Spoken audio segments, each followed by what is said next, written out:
То ли здесь совсем поголовно просто разрешили называться отелями, вне зависимости, что сейчас по всему городу нету газа.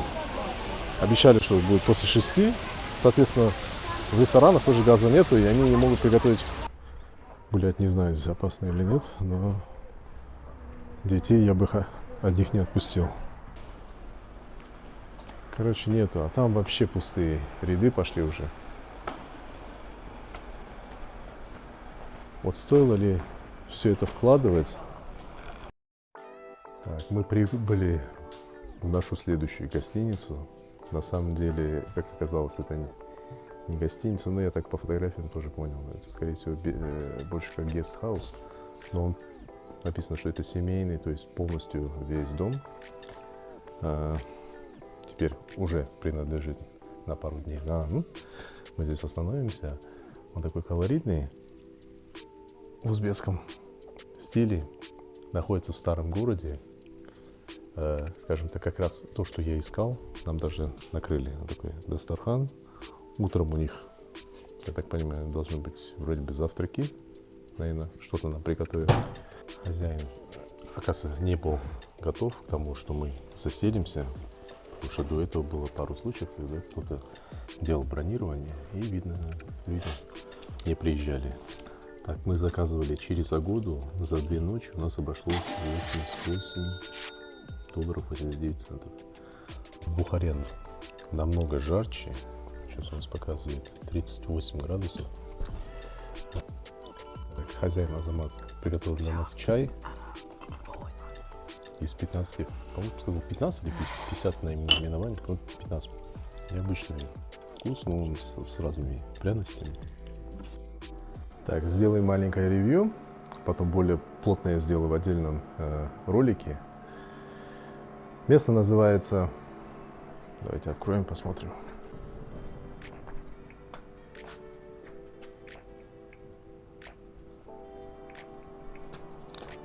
Место называется Барлос. Находится оно в старом городе. Барлос Гестхаус. Все это так запирается. Это получается частный дом, который был переделан под гестхаус. Вот такой у нас дворик. Имеется топчан, имеется место для посиделок. У нас есть 2 двери. Первая — это для туалета, который находится на улице. К сожалению, туалета внутри нету. Я не знаю, как мы ночью будем бегать, но туалет такой. Туалет чистый. Имеется унитаз. Хоть не дырка. Завтракать, я так предполагаю, мы будем здесь. В таком, в узбекской обстановке. Идем внутрь. Это такой чисто частный дом. С левой стороны у нас кухня. Нам хозяин подготовил лакомство. Есть даже арбуз и чай, который он сам готовит. Это у нас получается ванная комната. В ванной комнате есть котел. Кстати, сейчас горячей воды нет. Сказали, что в Бухаре пока горячей воды нету. После 6 парень, хозяин нам включит. Ванная комната, умывальник. Это первая комната. Она на 3. Благо кондиционер есть. Телевизор тоже. Телевизор смарт, поэтому поддерживает YouTube. У нас даже в отеле не было смарт-телевизора в одном из отелей. Здесь смарт присутствует. Кругом постелен палас. Правда, все это дело скрипит, полы деревянные. Дом очень старый. Но в этом у него есть своя такая изюминка. Почему мы сюда именно приехали. Диванчик, кровать на 2. И опять же таки глянцевый шкаф. Трюмо. Давно таких уже не видел. Почему выбрали это место, а не отель? Во-первых, в Бухаре сейчас путешествуем вместе с детьми, поэтому у нас 4 человека, и некоторые отели, они только по 2. Это получается, нам пришлось бы брать 2 отдельных номера и быть отдельно детей, не от детей, но поделиться.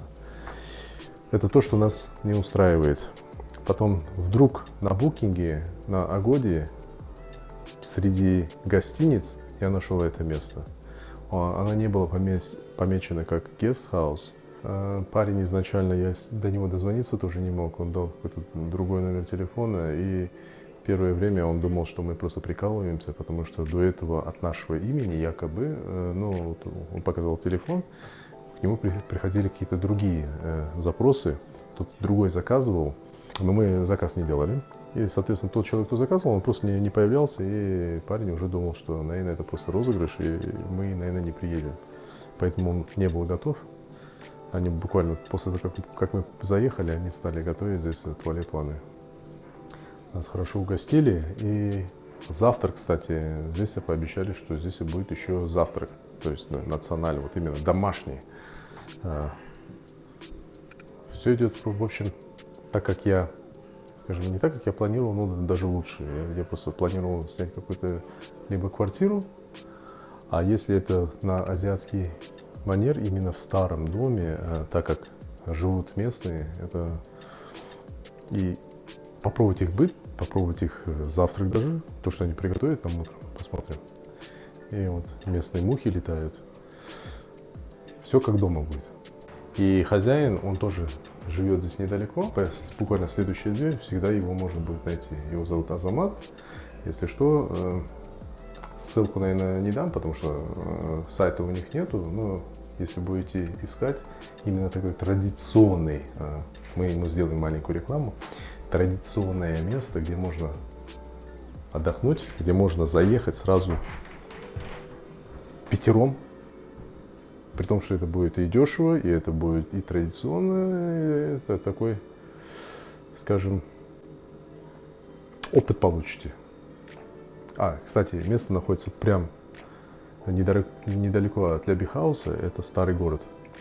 Следующий у нас будет гостиница в пустыне. Вот если я смогу сделать резервацию, если не получится, тогда, возможно, мы здесь еще на пару дней останемся, а потом двинем в другую гостиницу. Но пол здесь реально, он идет прям под наклоном. Это деревянные полы. Если посмотреть вот на холодильник, я вижу по кафелю. Я даже не то, что вижу, я чувствую по себе, что я так, под наклоном. И если вот сейчас положить что-то круглое, вот я нашел сольницу, вот если ее положить, видите, как быстро она поехала. Это такой уклон у пола. Но так как это все было сделано очень давно, поэтому пол вот такой. Не знаю, для чего эта жидкость, но она поддерживает дверь. Порадовало то, что есть стиралка, потому что у нас немного скопилось вещей, поэтому сегодня, наверное, сделаем небольшую стирку. Тем более здесь все сохнет очень быстро, буквально за полдня. При входе есть декоративные, это скорее не декоративные, это прям оригинальные, да, оригинальные кувшины. Здесь кувшинчики, короче, есть элементы старины. Есть даже табуретка, такую табуретку тоже я очень давно не видел.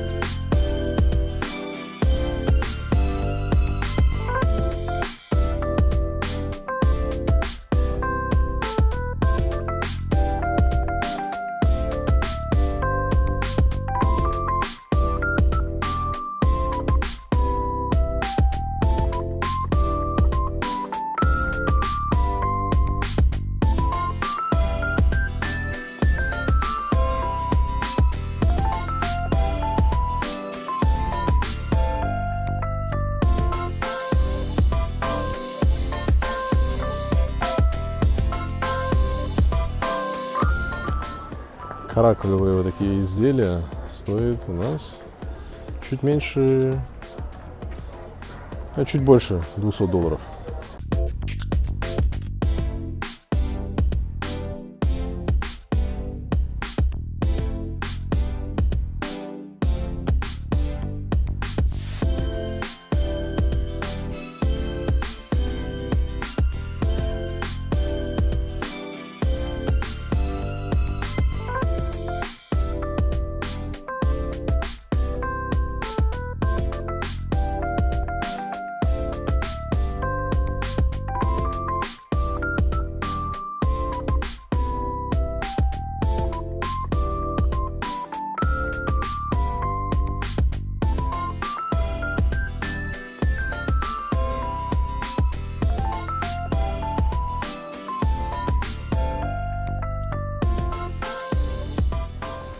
Так, мы взяли вот такую шапочку. Стоит у нас чуть меньше $10, 100 тысяч сом. А это у нас знаменитый Lobby House. Здесь много разных ресторанчиков рядом. Но сейчас мы заходили в другой ресторанчик, называется Joy, потому что я до этого снимал. Сейчас по всему городу нету газа. Обещали, что будет после 6, соответственно, в ресторанах тоже газа нету, и они не могут приготовить блюда. Поэтому мы решили где-то часик погулять до того, как нам дадут какой-то газ, что они смогут что-то приготовить. Поэтому не знаю, что в этих ресторанах сейчас вообще они подают. Скорее всего, только напитки.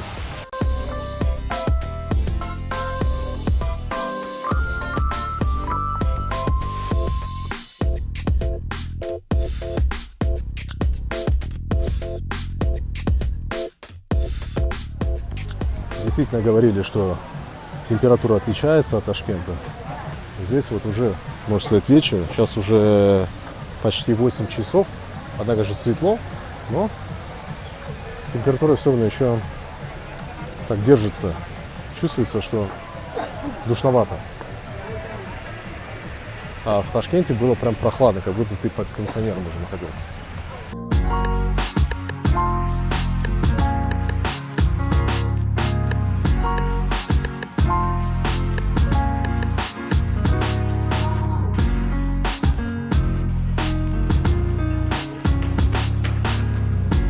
Это, наверное, самый густонаселенный район этими отелями. Только отели здесь нет.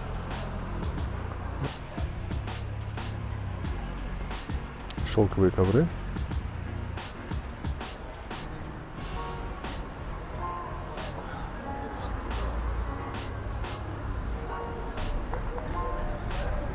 Очень старый город. Это такой пятачок, где сейчас все гостиницы частные и ресторанчики. Буквально каждое второе заведение это ресторанчик, каждое третье заведение это отель. А опять Шохрут отель. Здесь прям сразу 2 отеля. Ага, нет, да. Даже 3.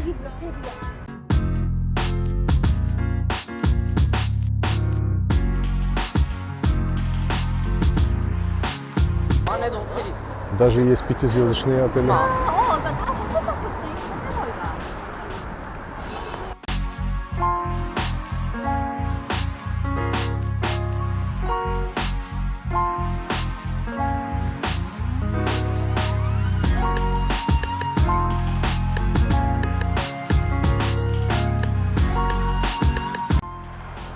Я насчитал порядка 20 гостиниц на промежутке буквально в 500 метров.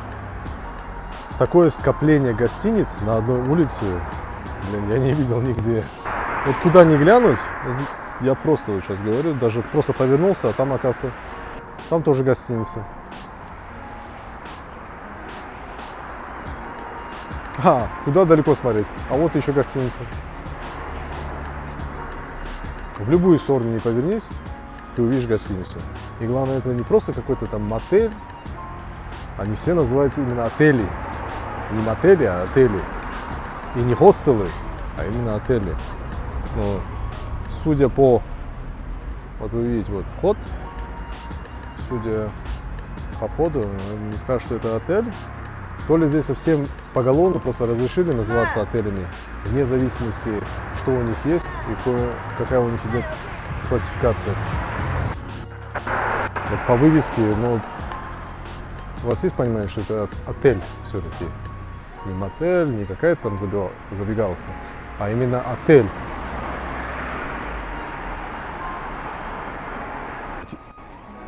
Кстати, здесь тоже есть арыки, как и в Ташкенте, но они не глубокие, видно, что они чисто такие канавки для воды. Так сильно себя травмировать нельзя будет, если заехать сюда на машине, в принципе, машина не повредится. Почему здесь такие канавки? То, наверное, возможно, все-таки здесь, так как это старый город, туристы, все дела, дороги были отреставрированы. было такое решение. Что-то вроде бы температура как будто не падает. Она держится. Сейчас по ощущениям где-то градусов 30, наверное. Хотя уже вокруг все потемнело и температура должна была чуть упасть. Так, у нас прошло чуть больше часа. Посмотрим. Ресторанчик Джоя все-таки стал работать, нет? Ура! Нам дали газ в ресторане, поэтому будем кушать. Лукас у нас захотел поесть на топчанчиках, а у них только 2 топчана. У них есть терраса наверху. Будем кушать просто за столом. Топчан тогда в следующий раз для нас уже. Но у них сказали, что есть живая музыка.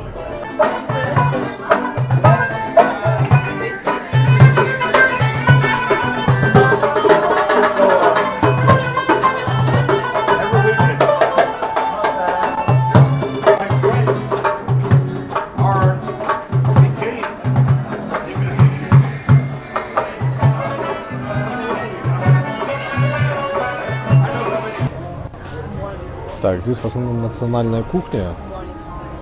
Многое чего я не знаю, потому что многие названия по-узбекски. Но мы изначально пришли поесть манты. Попробуем все по чуть-чуть. Это я не знаю, что такое бичак со шпинатом. Все, что не знаю, надо пробовать. Так, у нас все вместе вышло за манты, за самсу, за шашлык, пельмешки еще были. Еще что-то было, и пару напитков. Все вместе вышло 320 тысяч. Как оказалось, официант сказал, что там обслуживание не входит, поэтому, если понравилось, мол, можно оплатить, можно не платить.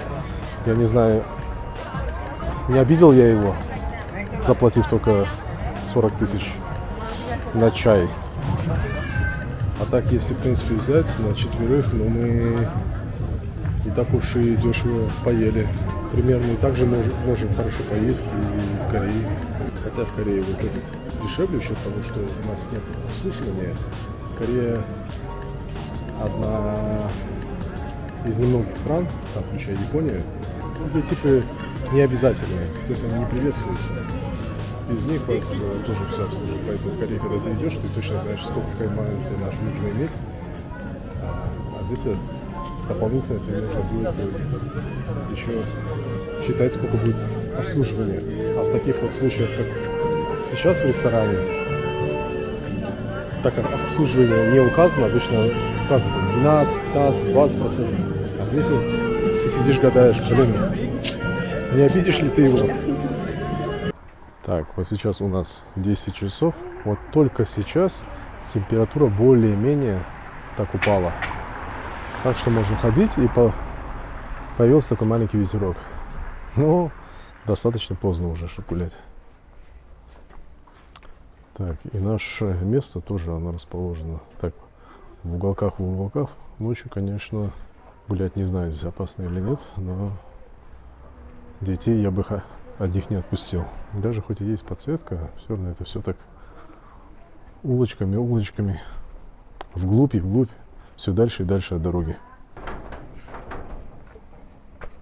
Там и дальше вообще света нету.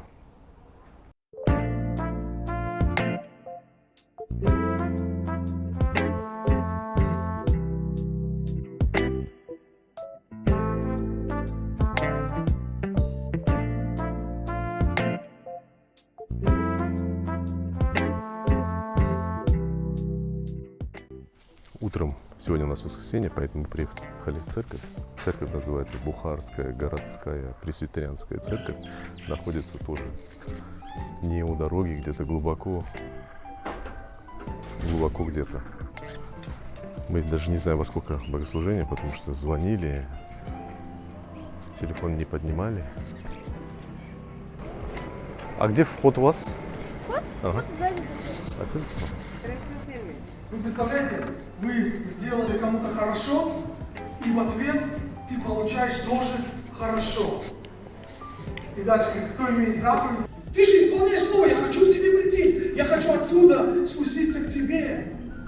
Или наоборот напомнить о том, что я внутри тебя живу.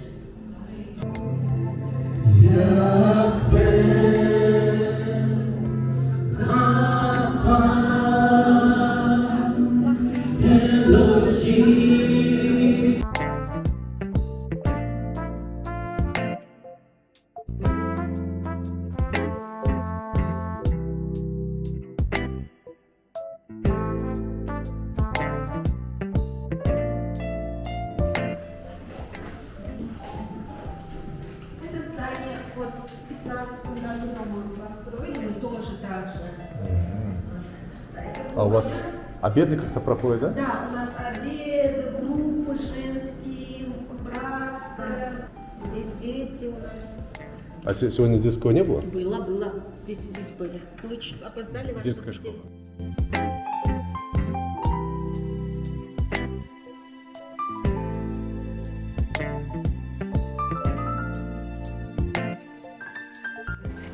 Так, мы сегодня были в церкви, в маленькой комнате, там, где занимаются дети. Я заметил, что нету кондиционера, и, ну, не знаю, мне просто повело, учитывая то, что какая здесь жара в Бухаре, здесь намного жарче, где-то градусов на 10, поэтому я представляю, как дети там занимаются. Мы решили заехать в медиацентр. До этого мы в медиацентре уже были, брали кое-что другое. Я решил взять кондиционер, вот только непонятно по размерам, стал спрашивать, какая комната, там тоже не знают, ребята тоже так подсказать не могут. Говорят, что есть на 9, есть на 12. Будем брать наверняка на 12. Пусть детки занимаются в прохладе, как говорится. Сейчас переходим дорогу, переходим на зеленый свет. Здесь вообще даже не тормозят, не дали нам перейти.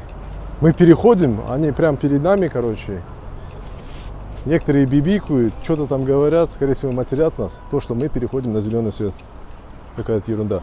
Мы сейчас, получается, недалеко от вокзала в Бухаре. Вот мы заходили сюда.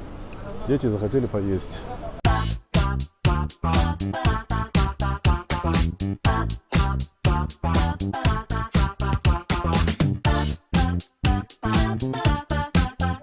Вчера мы кушали в старом городе, так как тот район чисто для туристов, поэтому, скажем так, там все недешево. Поэтому сегодня в обед, все равно были в городе, думаю, поедем здесь, должно быть подешевле. В итоге зашли в Белла Бургер премиум. Но бургеры здесь по ценникам такие же, как и у нас. Допустим, простой бургер получается 4500 вон. Мексиканский 5500. Учитывая то, что это не сет, это только бургеры. Пицца здесь очень дешевая, 3800. О качестве интернета. Мы находимся в Бухаре, в центре города. Сейчас у меня интернет показывает Е. Сейчас он переключился на 3G. Вот сейчас он опять показывает Ешку. Е это самый медленный интернет, это обычно где-нибудь там в глубинке. Бургеры, правда, очень большие. Дети точно не сидят ее.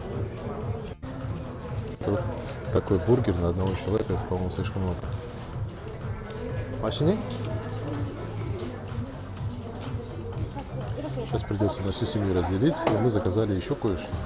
Счет вышел 313 950, включая 15% обслуживания. Ну, скажем так, для города тоже, учитывая для Бухары, довольно-таки недешевые цены. Весь тротуар обложен вот такой, видите, она какая блестящая плитка. По-моему, она не для пола, она, по-моему, для стен. Но не суть. В общем, плитка очень скользкая. Я хотел посмотреть, как люди здесь ходят в дождь, потому что я посмотрел, как они на ней танцуют. На ней точно уехать можно. От вокзала здесь недалеко есть скрытый рынок. Так как мы уже здесь, чтобы 2 раза не возвращаться, мы решили прогуляться до него, посмотреть, как это дело все выглядит. Тема с арыками в Бухаре продолжается. Здесь они тоже есть, и они здесь точно так же разделяют тротуар от проезжей части. Якобы, чтобы не встретились. Вот человек переходит на зеленый свет, здесь его не пропускают. На зеленый свет для пешехода почему-то едут мобилисты. Ну, сейчас мы идем на зеленый свет. Вот ребята не хотят никого не пропускать. Вот видите, вот как мы едем, они вперед прям впритык подгоняют нас, чтобы мы проходили на зеленый свет. Это у нас будет, я так понимаю, крытый рынок. Раньше он был открытый рынок, чисто крытый чем-то. Сейчас он и крытый, и закрытый, и сбоку, и сверху, кругом. Интересные такие маленькие компактные заправки. Это, я так понимаю, для бензина. Да, бензин, дизель на одну колонку. Но есть в основном многие автомобили, особенно таксисты, они уже ездят на газу.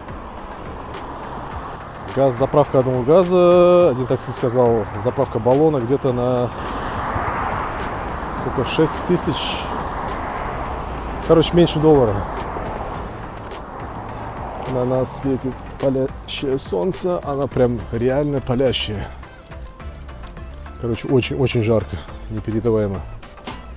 Хочется куда-то в тенек, как видите, нету нигде деревьев почему-то. Ну, это видно то, что новая постройка. В Ташкенте намного больше деревьев по всем тротуарам. Так как бы идешь в теньке, а здесь они спрятаться. Наши детки знают, что такая жара. Ну, жара в плане душная жара, как у нас в Корее. А что вот жара, прям жаркая жара, для них это впервые. Так, заходим в крытый рынок. Ну, чувствуется, что вроде бы есть кондиционер. Да, есть кондиционер. Прохладно. Так. Теперь надо понимать, где этот сам рынок.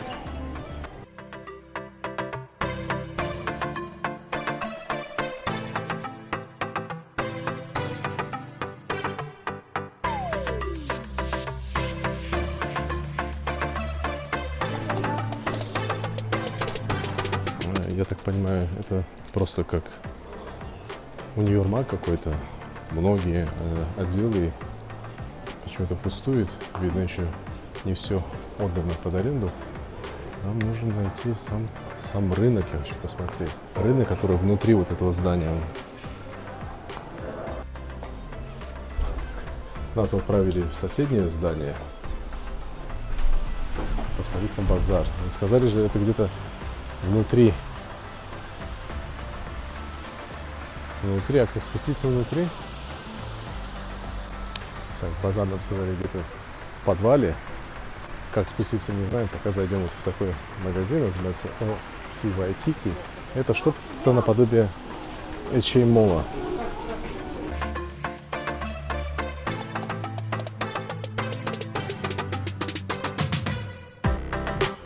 Нашел вход. Оказывается, у них вход отдельный для рынка. Здесь у них торговый центр, а вот в подвале начинается сам рынок. Здесь должно быть интересно. Заодно мы возьмем сейчас арбузик и дыньку. Амадей. Здесь конфетки, сухофрукты. А вот и весь рынок. Вот. Как я и говорил, все лавки, они пустые, потому что аренда здесь уже довольно-таки дорогая. Дихкани, то есть сами крестьяне, уже не могут сюда привозить что-то продавать. Соответственно, весь рынок он опустел. Короче, нету, а там вообще пустые ряды пошли уже. Вот стоило ли все это вкладывать? Конечно, было бы хорошо, если бы они скинули аренду. Они, получается, видно, сделали такую наценку на место, что люди просто уже не смогли арендовать. И все. И получился вот такой рынок. А до этого рынок был очень знаменитый. Он был как центр всего. Люди сюда съезжались, кто продавать, кто покупать. Обычный такой уличный рынок с крышей. И где это все теперь? Вот сейчас мы хотели купить арбузики, дыньку. Там только 2 прилавка, которые продают это что-то. В Узбекистане вот так можно проверить дыньку и арбуз, сладкий он или нет, чтобы зазря его потом не везти. У нас уже просто был такой случай. Сейчас оценим.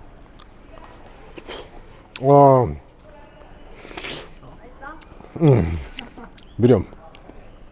Это его обратно, да? 뭐야, 자기 입에 들고. 뭐야? 아니, 원래는 이렇게 모으고 안으로 넣어야 된단 말이야. 2,400원. 2,400원. 진짜. Вот такой арбузик. Тоже отрежем. 이것도 잘라. Обязательно все проверим. Да, это сколько у нас? Это на 15. 15, 515. Окей. А что, арбуз дешевле, чем дыня? Да, дешевле. А, окей. 잘라줘. 200 시대가죠. 아빠, 수박도 잘라줘. 아, 잘라가지고 왜냐면 확인해야 되는데 달콤한지 안 달콤한지. Так, арбуз у нас вышел 15 тысяч сум, 앞으로 이 а дынька у нас вышла 20... Сколько? 20? 24 тысячи. Короче, дыня на $2, арбуз чуть-чуть больше $1. Точно так же сейчас проверим. трещинка идет. Угу.